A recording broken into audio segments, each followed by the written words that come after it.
हाज़िर आपकी खिदमत में एक नई वीडियो के साथ आज हम बात करेंगे पैनाडोल और पैनाडोल एक्स्ट्रा के बारे में। तो हम डिटेल में बात करेंगे, इसके साइड इफ़ेक्ट भी बताएंगे और आप 24 घंटों में कितनी टैबलेट्स खा सकते हैं ये भी बताएंगे। गुजारिश सिर्फ ये है आपसे कि आप हमारा चैनल सब्सक्राइब कर लें और बेल आइकन को ज़रूर दबाइएगा ताकि नई आने वाली वीडियो आप तक पहुँच सके। तो चलिए वीडियो को स्टार्ट करते हैं।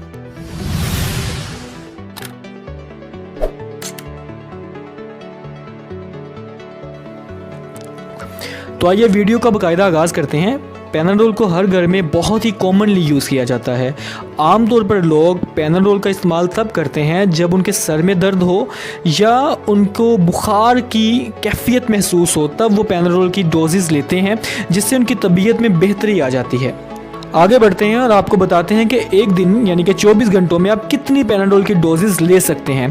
तो नीले पत्ते वाली जो पैनाडोल है तकरीबन आप 6 से 8 24 घंटों में ले सकते हैं, 4 घंटे के वक्फे के साथ।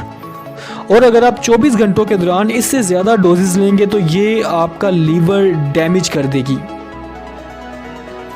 इसके अलावा जिन पेशेंट्स को मैदे का अल्सर हो वो पैनाडोल बिल्कुल ना खाएं अपने डॉक्टर से मशवरा किए बिना। इसके अलावा वो पेशेंट जिनको खून की कोई बीमारी है जैसा कि थैलेसीमिया है वो भी पैनाडोल ना खाएं डॉक्टर के मशवरे के बिना। आगे बढ़ते हैं और आपको बताते हैं कि पैनाडोल जो नीले पत्ते वाली है इसमें और पैनाडोल एक्स्ट्रा जो लाल पत्ते वाली है इसमें क्या फ़र्क है।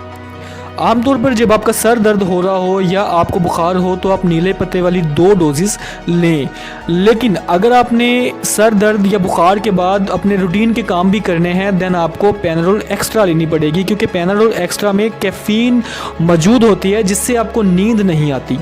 हम उम्मीद करते हैं कि इस वीडियो के थ्रू आपने पैनाडोल और पैनाडोल एक्स्ट्रा को बखूबी समझ लिया होगा। यहाँ हमें दीजिएगा इजाज़त, अपना ख्याल रखिएगा, खुदा हाफिज़।